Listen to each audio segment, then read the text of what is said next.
Welcome to A Conversation with History. I'm Harry Chrysler of the Institute of International Studies. Our guest today is Niall Ferguson, who is a senior fellow at the Hoover Institution at Stanford University. His new book is Kissinger, 1923 to 1968, The Idealist. Professor Ferguson is at Berkeley to deliver the R. Kirk Underhill Lecture for the Anglo-American Studies program at the Institute of Governmental Studies. Niall, welcome back to Berkeley. Nice to be back, Harry. Why are Anglo-American studies still important? I don't think you can understand the history of the United States if you ignore its British origins, for one thing. I don't think you can really understand the history of the world unless you understand the extraordinary and disproportionate role played by what Churchill called the English-speaking peoples. And I think, perhaps lastly, it would be very difficult to make sense of contemporary developments in the United States if one knew nothing of the parallel developments in the UK. Populism is a word that's on everybody's lips these days. Well, we had a populist moment in Britain this year with the vote to leave the European Union, and I don't think that's irrelevant to the kind of debates that have been going on in the US around the presidential election campaign. And what is it about populism as it's appearing all over Europe and in Great Britain and in the United States that invites a comparison? Well, I think there's a global phenomenon, certainly a Northern Hemisphere phenomenon at work here, a backlash against globalization, not only economically, but one might say also culturally. And one of the arguments I want to make in my lecture is that if one looks closely at the case of the United Kingdom, one sees certain common features of this populist backlash that are also visible in the United States and elsewhere. There is certainly an argument about the economic consequences of global integration. But in particular, I think, there's an argument about immigration. And not only its economic consequences, but also its cultural consequences. So the Brexit vote back in June, the vote for Britain to leave the European Union, is a really interesting test of the power of populism. And one of the striking features of that vote was the way in which there were big differentials, both regionally and in terms of age groups, in the way that people voted. I'm a Scotsman. This may still be detectable in my idiosyncratic accent. Scotland voted to remain in the EU by quite a substantial margin. It was England and Wales that voted strongly to leave. Even more strikingly, and this seems to me highly relevant to the United States, there was a huge differential in turnout and voting between age groups. So relatively young voters, the under 25s, turned out at a rate of around 60%, but voted by a large majority to remain in the European Union. Voters aged 65 and older turned out at a rate of 90%, and they voted disproportionately to leave. I think it's very interesting to see how far populism is a partly regional phenomenon, but above all, it's a kind of demographically differentiated phenomenon, appealing to older voters, and it's those older voters' reaction against the cultural as well as economic consequences of immigration who seem really, that seems really to be driving this movement. And what is it about globalization, in addition to increased immigration, that leads to this dissatisfaction among this cohort you're talking about? Well, I think if one begins with the economics, one gets a sort of rough idea of what's going on. What you've had in the last 25 years has been a really significant increase in international flows of goods, commodities, capital, people, and ideas. And all of these things have really significantly increased in volume. The migrant flows have made the United Kingdom, really for the first time in its modern history, a major destination of immigrants, with net in-migration running at around 300,000 a year. That's a lot for And are Britain. these mainly from Eastern Europe? No, Or no. no. This is the interesting thing, that when you actually look at what's happening, about half of these people are not from the European Union at all. They're from all over the world, and the other half are indeed from the European Union. But of that European contingent, the East Europeans, the people from the relatively new member states of the EU, are actually quite a small fraction. But that's not how the world looks if you're a reader of the Daily Mail. If you're a reader of the Daily Mail, there's an enormous number of people from Poland and other East European states who are coming to the UK, and they're taking British jobs, or they're lowering the wages of British workers, and they're consuming public services, all of which is quite wrong, in fact, it turns out. If one looks at the role of the EU migrants, what they actually do is they come and they take jobs that would otherwise not get done. There's no zero-sum game here. Employment has increased for UK citizens enormously in the period of recovery that we've seen since 2008, 2009. And it's kind of hard to understand how that recovery would have gone if there hadn't also been migrant workers from the rest of the EU to take some of the jobs that were being created. And what's also very striking is that there are so many of these European citizens in work that they are clearly net contributors to the public purse. So there's a tremendous distortion when you get to the level of the media and of politics about what exactly is going on. And that gets me to the second point. This isn't really about economics, or at least it's only superficially an economic phenomenon. It's much more, I think, a reaction against the cultural changes that are associated with globalization, not just with immigration, but more broadly with globalization. And that's why it's significant that it's older voters in the UK who voted for Brexit, not because they had a tremendously sophisticated idea of the nature of Britain's relationship with the European Union, but more because they wanted to protest against changes that they have seen in their country over the period of, say, 20 to 25 years that have been, of course, partly economic, but mostly I think it's a cultural phenomenon that we're seeing here, a kind of rejection not just of a more multicultural society, but a rejection of a whole range of things that come with that. And some of the interesting polling that I'll talk about in my lecture relates to how people thought about a range of issues, including, for example, feminism, and how they voted in the Brexit referendum. And the correlations are extremely striking. Socially and culturally conservative attitudes match up with voting for leaving the EU. So voting to leave the EU is really a kind of proxy for a generalized protest against things that people just don't like about modernity. And not surprisingly, if you're 65 and older, and there's a lot you don't like about modernity because you remember things being different in your day. And I think that was a big part of Brexit. If you look at the US, the slogan "Make America Great Again" clearly resonates with a section of the population which is less well educated, older, whiter, and culturally conservative. And that I think is a really important parallel between the Brexit phenomenon and the Trump phenomenon. To what extent should we look at the elites, the global elites, both in the United States and in Europe, and ask in what ways have they failed to getting ahead of the game with regard to this response which has come upon us? I think hostility to elites who are perceived to be out of touch and perhaps even corrupt is a really important part of populism.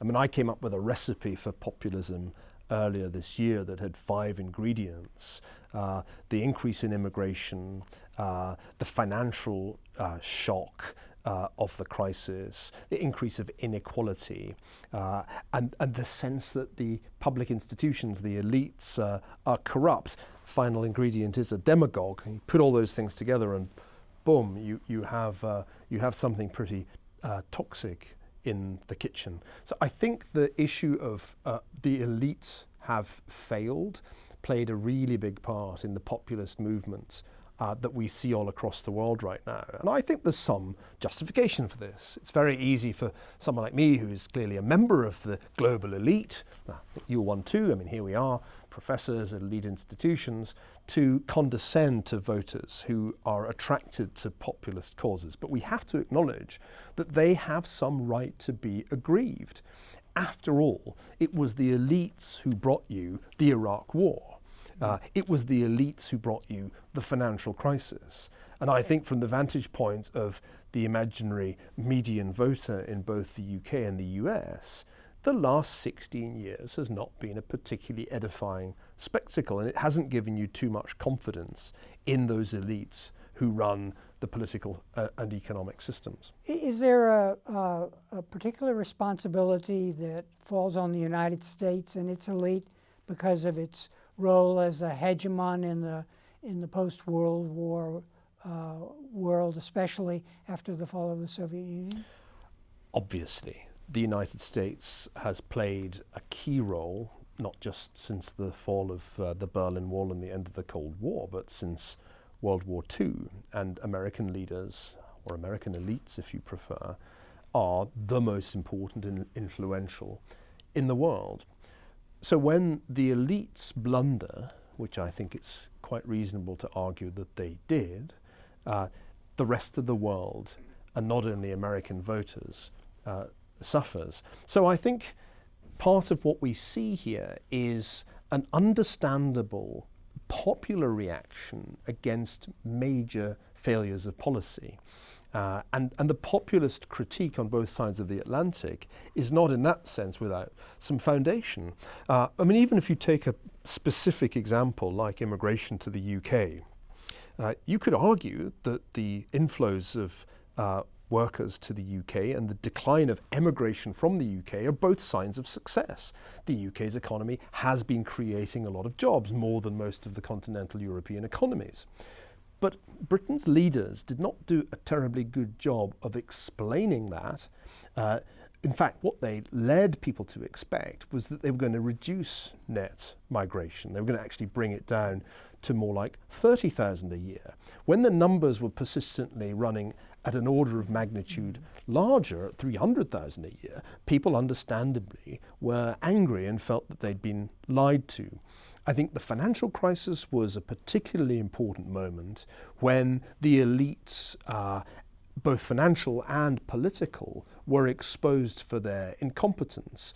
Hardly any of these people foresaw the crisis. I was one of a tiny number of people who argued in 2006, 2007 that we were heading for a major financial crisis and potentially a depression. So I think people are understandably angry that the entire financial system, which enriched bankers, and not only bankers, enriched a whole class of financial asset managers, and sometimes enriched the politicians, happened, and ordinary people paid the penalty, whether it was in the form of bank panics, lost houses, lost jobs. So I'm highly sympathetic to those people who are drawn to populists out of frustration with the status quo, because the status quo has not served them very well. And were the elites in both Britain and here clueless about the political response that was coming from the people who it were hurting? Actually, I think they were rather clueless. It was quite hard to explain in the immediate aftermath of the financial crisis to politicians or to bankers that a major backlash was coming.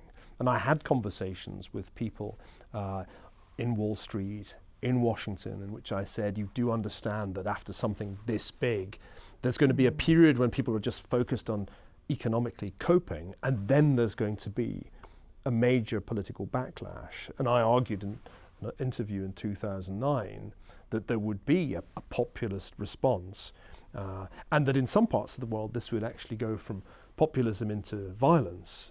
My prediction was that the post-crisis world would be a great deal more volatile, simply because it was such a large financial shock. And it not only cost people money, but it undermined the legitimacy of the regimes they lived under. It produced full-blown revolution, remember, in Middle Eastern and North African countries. We haven't gone that far, but if if one looks at the ways in which people express their disapproval in elections, it's very clear that we've got a major political shift going on. And it's interesting because populism is a two-flavour product. You can have the left-wing flavour or the right-wing flavour, and they're available from all political ice cream stores. And so right now what you've seen in the US has been the populism of the left in the form of Bernie Sanders, then the populism of the right in the form of Donald Trump. To an historian of the Atlantic world, these are very familiar characters. You would have found very similar people in the late 19th century making very similar arguments against globalization. And the case I like to cite is Dennis Kearney. Nobody has ever heard of Dennis Kearney, but once upon a time, Dennis Kearney was the Donald Trump of California in the 1870s. It was Dennis Kearney and others who argued that the Chinese must go, that there should be an end of Chinese immigration into the United States. And they were successful because in 1882, the Exclusion Act was passed by Congress and Chinese immigration basically stopped. They didn't build a wall, but they didn't need to.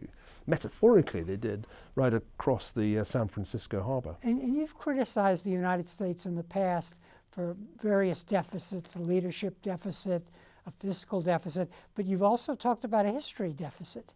So people don't know these stories from the past. It's astonishing that this history of American populism seems largely to have been forgotten outside the academic world. And I've asked rooms full of people in the last few months, who has heard of Dennis Kearney?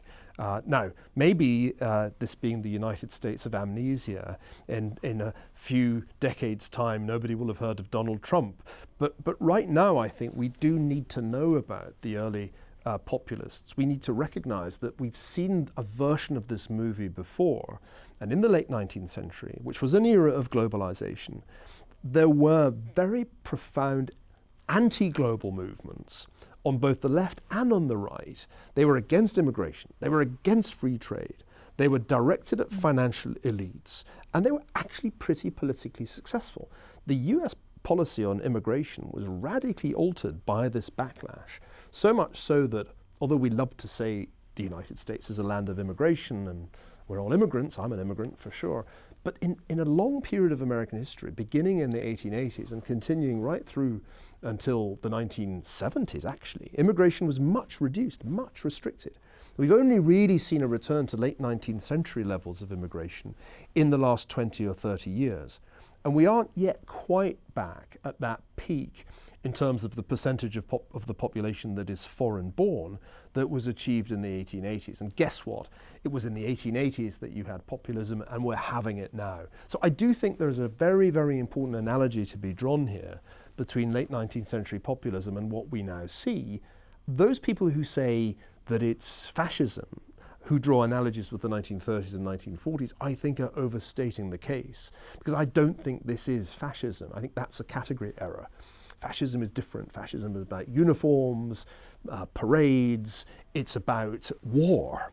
But populism isn't about those things. And populists are not militaristic. No matter how many ways you try to present him, I don't think Donald Trump is itching to launch a major war anywhere. I mean, beyond the destruction of Islamic State, he hasn't really offered as much more than trade wars. I think that's much more in the populist tradition, that you're not really that attracted by empire. If anything, you're an isolationist and you want to focus on domestic issues, and you want to build walls, you want to impose tariffs, and you want to bash those guys on Wall Street who seem to be the beneficiaries of globalization. You've just, in the last year, published a book on Henry Kissinger. What did that journey, which is still continuing, in what way does what you've learned contribute to the discussion we're having right now? A lot, actually. I spent a large part of the last 10 years working my way through Henry Kissinger's private papers and a whole bunch of documents and other archives that related to the first half of his life. So this first volume covers the period, as you mentioned, up until 1968, until the eve of his becoming Richard Nixon's national security advisor. Part of his life that's much less well known and much less well covered in other biographies. One of the documents that really caught my attention early on was a diary that he kept of the 1964 Republican National Convention, not very far from here in San Francisco, at which Barry Goldwater was nominated to run for president against Lyndon Johnson. And Kissinger's diary account of that event is fascinating because it was one of those occasions in modern American history when the right of the Republican Party got the upper hand over the more cosmopolitan centrist elements of the Northeast. And seeing Goldwater's supporters in full cry denouncing Kissinger's mentor in politics, Nelson Rockefeller, really shocked Kissinger and reminded him, as he confided in his diary, of his youth in Germany in the 1930s. Kissinger, having been born in Germany in 1923, had come of age under Hitler, had left Nazi Germany in 1938, not long before the disastrous and hideous pogrom of November that year, the so-called Kristallnacht. Kissinger had seen fascism up close, and his response to seeing the Goldwater supporters was, goodness me, this is all too reminiscent of fascism. But I think then as now, we've got to be very careful not to confuse populism and fascism, because I don't think the Goldwaterites were fascists any more than the Trump supporters mostly are. They're authentic American populists. And as an outsider who was only really becoming familiar with American politics in the 1960s, Kissinger was making a mistake that we see commonly made today, confusing populism, which is an important part of American political tradition, with fascism, which has never really been an important part How at all. did you come to doing this biography of Kissinger? Well, it was his idea. He and I met in London, I think it was in the early 2000s, and had a conversation about a book that I had written about the First World War. And in the course of subsequent correspondence, the idea came up that I might consider writing a scholarly biography of him. I don't think I was the first person he discussed this with. In fact, I know I wasn't. I think I was number 3 on the list, but I was the one who was mad enough to agree to do it. After an initial hesitation, I at first said no, because I felt this would be enormously difficult, which it was, and that at the end of it there would be a bunch of reviewers like Christopher Hitchens who would be extremely nasty about it, whatever I did. And although Chris Hitchens didn't live to review the book, there were a few reviewers of that kind of variety. So I hesitated, but then he cleverly invited me to come and look at some of the material in his private papers. And I remember sitting in Connecticut and looking through boxes of stuff from that early period and finding that diary from 1964 and realizing that it really was a fascinating and untold story. It was that same day that I saw some of his letters from the 1940s to his parents. Saw an essay that he'd written during World War II at the time of his witnessing the liberation of a concentration camp. And I saw immediately in this early material a completely different figure from the Henry Kissinger of established accounts and indeed popular legend. So I was attracted to the project because it seemed like an opportunity to recast a reputation. And that's what I guess I'm in the midst of doing. I was right that it would be an enormous amount of work. And what's extraordinary in your extremely well-written book, which reads like a novel, is as you quote from Kissinger's writings when he's in the military and then when he's in military intelligence after the war, the clarity and incisive writing that he was capable of at, say, the young age of 22 when some of this was written. Writing, of course, in a language that he'd only begun to learn, really, in 1938 when he arrived in New York City. Yeah, these early documents are fascinating, and I realized that I was going to be telling the story of a really quite amazing life. Even the first half is a series of lives. Refugee in 1938, member of the proletariat in 39-40, working in a shaving brush factory in New York. In New York City, working nights, And then he's a soldier, then he's an infantryman. And then he's a Nazi hunter because he gets pulled out of the ranks around about the time of the Battle of the Bulge and becomes a counterintelligence agent, which meant in the final phase of the war, in the early stage of the US occupation of southern Germany, tracking down the most egregious offenders. So even in that early part of his life, an extraordinary amount happened. And luckily for me, the biographer, it was quite well documented in letters and other writings that survived. And then there's a whole other chapter, which is really a kind of chapter in American intellectual history, the chapter of his Harvard career as an undergraduate, a graduate, and then a junior faculty member, and ultimately a tenured faculty member. That was a story that I also found quite fascinating. And we'll talk about that in a minute, but I want to understand the challenge that you face, because you're living in our times. You have a long list of books on finance and power, and you're dealing with a man who's become a misunderstood, very controversial figure. What are the challenges you face as you go through all of this documentation, ordering it, but then bringing an interpretation to it? I suppose in terms of its scale, this book is a little bit like the history of the Rothschild banks and family that I wrote in the 1990s. And it's similar in a couple of other respects too. First, this is a chapter in Jewish history and the history of the Jewish diaspora. And secondly, it is a subject that is highly controversial. In the 19th century, the Rothschilds were seen as wielding a malign and excessive power because of the size of their financial network. Well, in the late 20th century, and it continues to this day, Henry Kissinger has come to be identified as wielding a kind of malign and excessive power.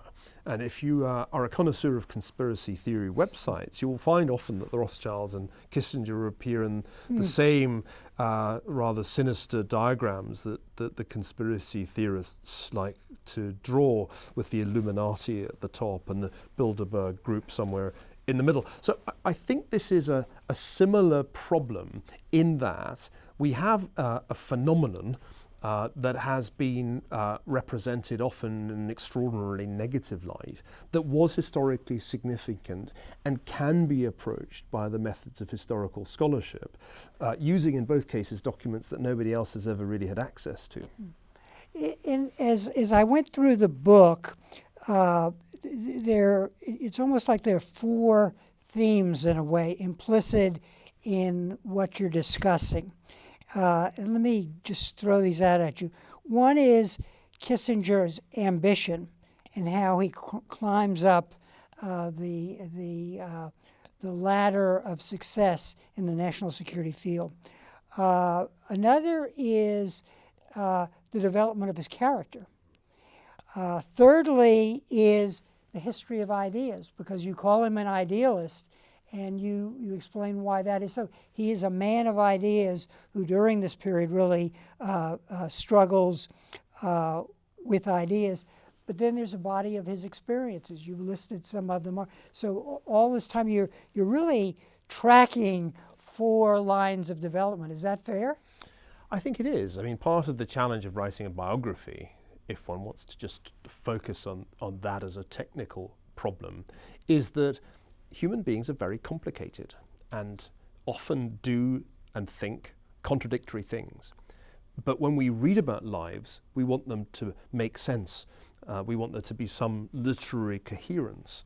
And so the biographer's challenge, which distinguishes us from writers of fiction, is that we have to make sense of the really complex and sometimes contradictory characters that we have to deal with, and we have to recognize that people change over time, that the Kissinger of say age 22 at the final phase of World War II is not the same Kissinger who is running US foreign policy in 1973-74. So I think that's a kind of technical challenge. The only way that I think you can overcome that and retain the reader's engagement is very explicitly to show where you think the turning points were. I don't, for example, think that Kissinger was driven by worldly ambition throughout his life. If you read Walter Isaacson's earlier biography, you definitely think that. But it came to me as rather different as I went through the documents. I think there was an intellectual ambition there that was inspired by Fritz Kramer, his mentor, whom he got to know during the war. And that certainly propelled him to Harvard and through some fairly intensive study as an undergraduate and graduate. But I don't think there was much worldly ambition there until much later. And in fact, his early forays into the non-academic world of power were quite disastrous. So the notion of somebody carefully planning his ascent up the greasy pole, which I think you get in other earlier books, doesn't really seem to me to stand up to close scrutiny. Just to give you one example, why if you were ruthlessly ambitious, would you stick with Nelson Rockefeller through 3 unsuccessful bids for the Republican nomination? I mean, surely after 2 failures, you'd have jumped ship and signed up with the more likely winner in 1968, Richard Nixon. But Kissinger was very reluctant to do that, and indeed effectively asked Rockefeller's permission to accept when Nixon offered him a job. So I think that story is not the story that you're used to. It's a story of a rather academic and cerebral guy who ends up in the policy sphere because he kind of wants to influence policy, because he thinks mistakes are being made. It's not somebody, I think, who's pursuing power as an end in itself. And that brings me to one of your other themes, and that's the theme of the idealist. I think that subtitle is not just a provocation, though some people have read it as such. It's an attempt to show that in strict terms, Kissinger was an idealist. He was not a realist in the sense that we use the term in debates about international relations. He was an idealist in philosophical terms. He was somebody who criticized realism, looking back on the 1930s. He says of Chamberlain, he thought of himself as a tough realist. That's not intended as a compliment. And he's also critical of Bismarck. Absolutely. Also, yeah. So Bismarck is often identified with Kissinger because Kissinger wrote an essay about Bismarck, and people who can't really be bothered to read the essay say, oh, well, he was obviously the American Bismarck. But when you read what Kissinger wrote about Bismarck, including an unpublished book that I found in his papers, you find that essentially it's a critique of Bismarck, which culminates in an extraordinary passage in which Kissinger says you can't base policy on cynicism and realism because the public won't be with you, and ultimately you'll end up pursuing power as an end rather than as a means. So I think the young Kissinger defined himself in contradistinction to realism.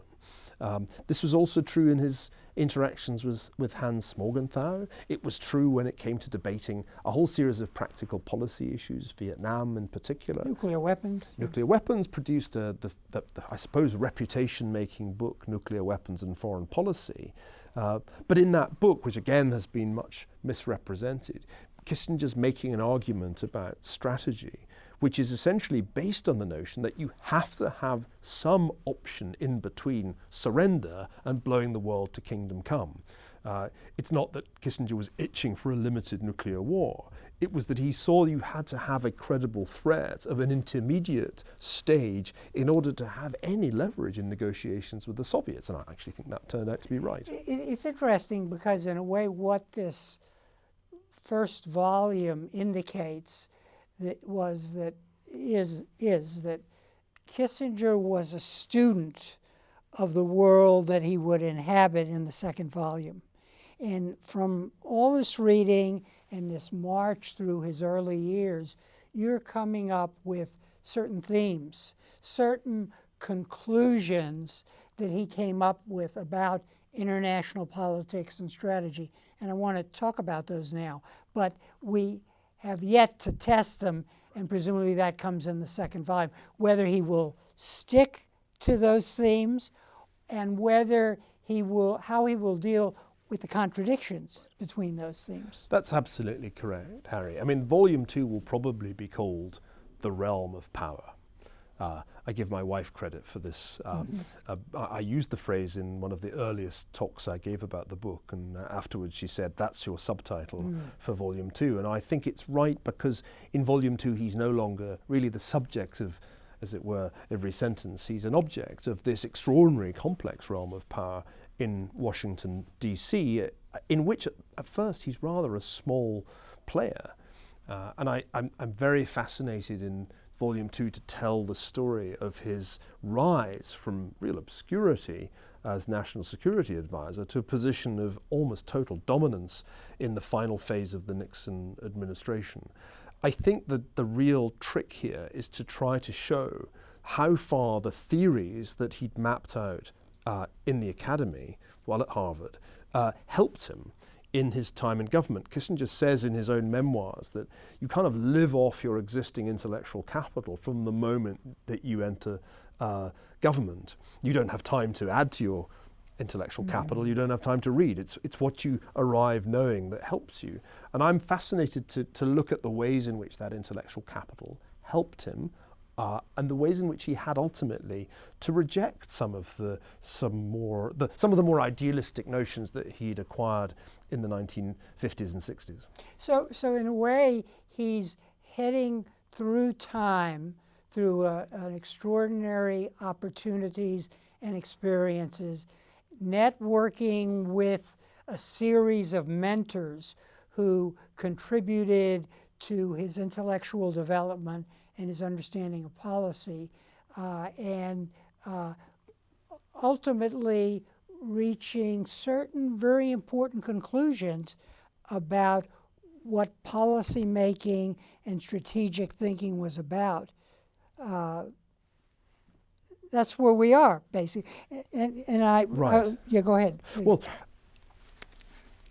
Fritz Kramer is this extraordinary figure he meets in the US Army, another exile from Nazi Germany, who's the one who spots Kissinger's intellectual potential and says, you know, forget accountancy at City College, you've got to go to Harvard and study philosophy and history. And I think that's very important, this moment of discovery by the somewhat Mephistophelian figure of Kramer, who continues to play a part in the second half of the story. But then there's another mentor at Harvard, the rather larger-than-life Professor William Yandell Elliott, who sends Kissinger off to read the works of Immanuel Kant. And Kant's a big part of the early Kissinger's intellectual development. That's a sense in which he's really an idealist in philosophical terms. Then there's Nelson Rockefeller, a completely different figure, who's attractive to Kissinger because he seems like a kind of Renaissance prince, and Kissinger sees himself as advising this politically powerful and charismatic figure who's not terribly intellectual or cerebral, but quite likes to have bright brains around him. At each stage in the story, there's somebody shaping and influencing the young Kissinger, but there's also a kind of product. An idea takes wing and produces some written work. The extraordinary book that he writes on the Congress of Vienna, this is A World Restored, in many ways the best book he ever wrote, an astonishingly brilliant exposition of what the balance of power really means. A book that policymakers should all be made to read because they mostly have a completely false idea of the balance of power. And then later on you have other really quite influential books like Nuclear Weapons and Foreign Policy. I think the balance of power is the central Kissingerian concept. If you look at his most recent book, World Order, it's still pretty much as it was defined in A World Restored. And there are two things about the balance of power that Kissinger saw that very few of his contemporaries appreciated, and it's still not properly understood by most policymakers today. Number one, it's not naturally occurring. There needs to be a balancer. There needs to be, in fact, an active management of the balance in order to achieve anything like an equilibrium in the international system. And two, it needs to have legitimacy. The order, the balance, needs to be legitimate in the eyes of all the different elements. And if it's not, if there's a revolutionary power that comes along and questions that legitimacy, then it will be very hard indeed to avoid conflict. Now, that's a very useful way of thinking about, say, the modern Middle East. At a time when the Obama administration has placed a very big bet on its nuclear deal with Iran, predicated on a notion of balance that the president made quite explicit in some of the interviews he gave on the subject.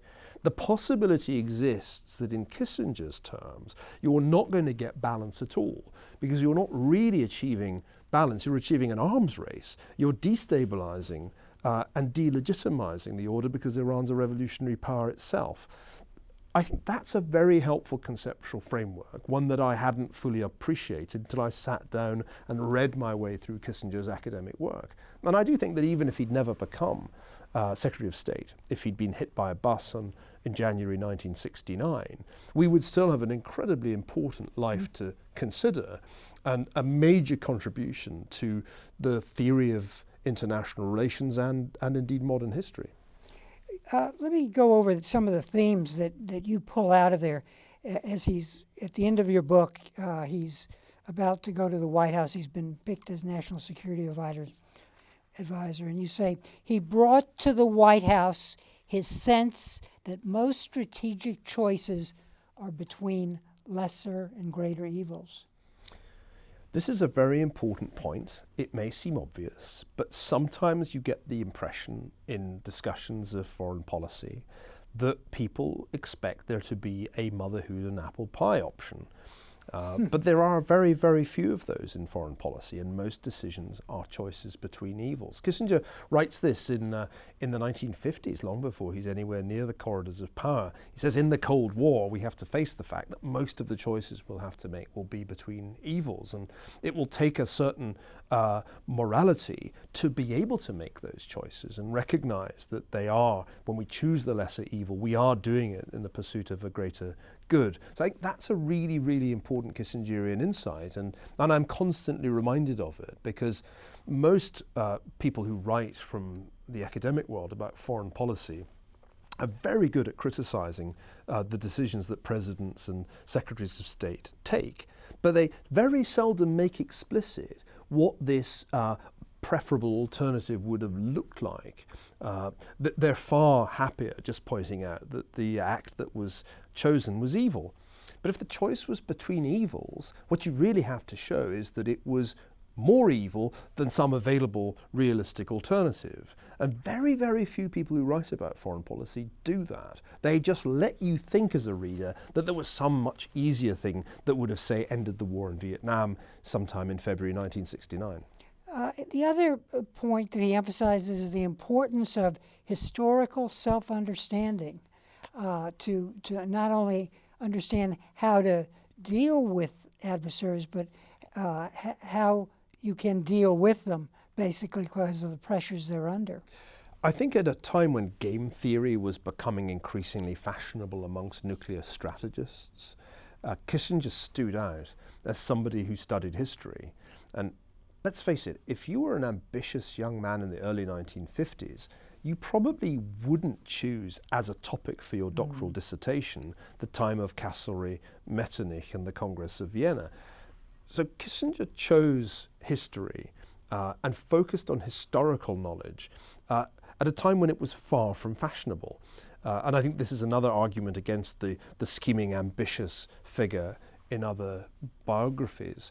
The key insight that Kissinger gleaned early on was that history is to states what character is to individuals. If you don't know the history of Russia, you will not be able to understand the way in which the Russian leader, in our time President Putin, thinks. You won't understand what it is that he prioritizes, and therefore you won't really understand your rival. You're negotiating with somebody whose character has been shaped by their country's history. And this importance that Kissinger attaches to historical understanding was one of the things that really drew me to the subject. There are very few people with real historical knowledge who have entered the realm of power. Not many professors of history, and although he was a professor of government, he was in effect a professor of history. Not many people who have worked in that field have ended up in the Situation Room.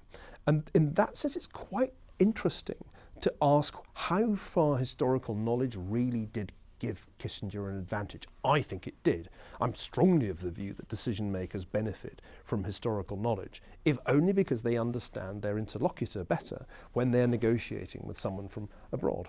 And in making choices, a third theme is that you have to conjecture, basically, about the situation. There are many known unknowns, so to speak, to quote Secretary Rumsfeld.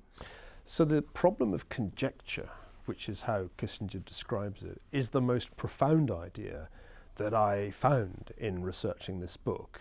And I still remember being very struck by the power of the idea when I first encountered it in an essay from the early 1960s. And this is how Kissinger explains the problem of conjecture. He says, at any given moment, a decision maker confronts a line of least resistance, which in effect involves doing nothing, or as we would say, kicking the can down the road, and hoping, like Mr. Micawber in Dickens, that something turns up. So you do the easy thing and you hope for the best.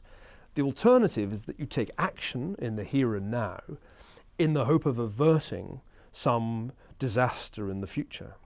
And that's hard to do because if you act here and now, you have to persuade people to sacrifice resources, maybe even men, to the course of action that you've chosen.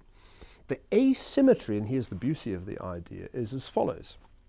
If you are right in acting, in taking option 2, the harder course, and you avert disaster, nobody will thank you, because nobody is grateful for averted disasters, i.e. things that didn't happen.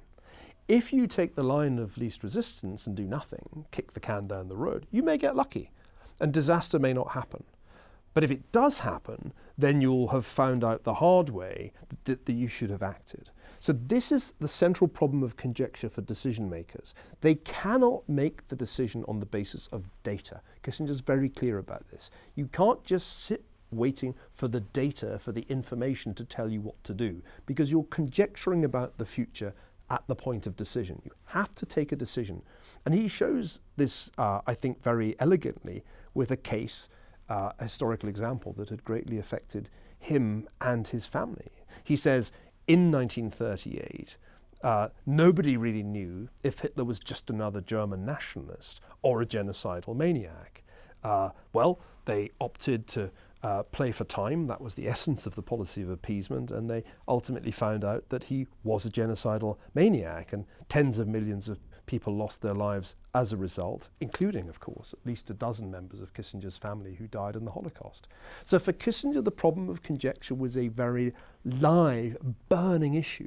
He saw that the greatest error in 20th century international relations was the policy of appeasement.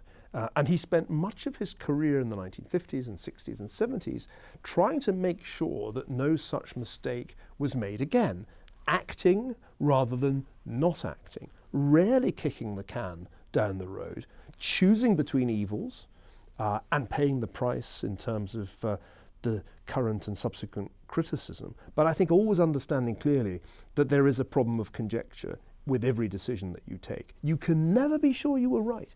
You can never be sure you averted disaster. You can never prove that détente successfully prevented World War III from happening, to take just one example. You can't really prove that. And in that sense, the statesman's fate is essentially that of a tragic hero. The statesman's trying to conjecture about the future. The statesman, as Kissinger depicts him in A World Restored, is essentially ahead of the electorate, ahead of the population, trying to see disasters that nobody else is thinking about. If he successfully acts to avert catastrophe, he will not be thanked for this. On the contrary, he'll likely be blamed for whatever short-term action he took. And that's the tragic fate that Kissinger kind of foresaw for himself. And finally, he came to recognize, as his ideas developed, the importance of understanding that you need to bring the public along with you as you ventured into the world. And some would say he failed. We'll find out in the second volume when he came to Vietnam and he was in power. This, it seems to me, is another part of the tragedy. Kissinger's writing on Bismarck, which we briefly talked about before, identified a central problem, that if one is purely cynical and and realistic in one's calculation, if one pursues a Bismarckian policy, you're unlikely to have public support because you'll be doing things that require what Kissinger calls the courage of cynicism, something notably lacking in the American public. So you don't really have a choice. You've got to persuade voters that these lesser evils really are lesser evils and that they're worth doing to avoid future potential disasters. I think it's pretty clear already from the existing literature that Kissinger's attempt to sell détente politically in a series of speeches that he made all over the United States failed, and that the critique of détente that Ronald Reagan in particular spearheaded was very effective. And ultimately, détente was a dirty word by the late 1970s. So I think it's already obvious that part of what's tragic about Kissinger's story is that he can never really persuade Americans that the strategy that he and Richard Nixon devised in the early 1970s as a way of dealing with America's profound problems at that stage in the Cold War was legitimate, was the lesser evil. So we're now positioned, after reading the near 1,000 pages of your book, to better judge whether Kissinger in Power, in the next volume, lives up to the principles that he came to in this period when he laid the foundation in history and in philosophy and in understanding that he came to himself. So I guess it would be to preview, for the preview, we need to go back to Kramers' warning to him. His mentor advises him that now that you have assumed this position, it's much harder than academic intrigue and ambition. You are going to be tempted. You are beginning to behave, and he warns Kissinger, you're beginning to behave in a way that is no longer human, and people who admire you are starting to regard you as cool, perhaps even cold. You are in danger of allowing your heart and soul to burn out in your incessant work. And he goes on to warn him about maintaining his integrity and respecting the integrity of others, and to really maintain his own character. It's not often that a biographer gets documentation this good, because there's something wonderfully literary about the way Kramer writes, warning, admonishing his protege. Kramer saw himself as a Mephistophelian figure, and he clearly saw Kissinger as his Faust. So there's a sense in which Kramer was somewhat dramatizing the relationship. But the story continues in Volume 2 and ultimately produces a bitter breach between Kissinger and Kramer, which for me is a really critical moment in Volume 2. Those letters are a wonderful source, because you see here personified that dialogue between the worldly and the rather less worldly, between the pupil and the master, a dialogue that had begun in, of all places, a basic training camp in the American South in World War II. And I guess part of the difficulty of writing historical biography is often that you don't get the sources to give your story a real literary kick. Well, thanks to Kramer's letters, I get quite a lot of literary kick here. It's really extraordinary to have the dilemmas of power so starkly illustrated, and to have somebody who sets himself up in the role of Kissinger's conscience and writes it all down. One final question. We're almost out of time, so a brief answer.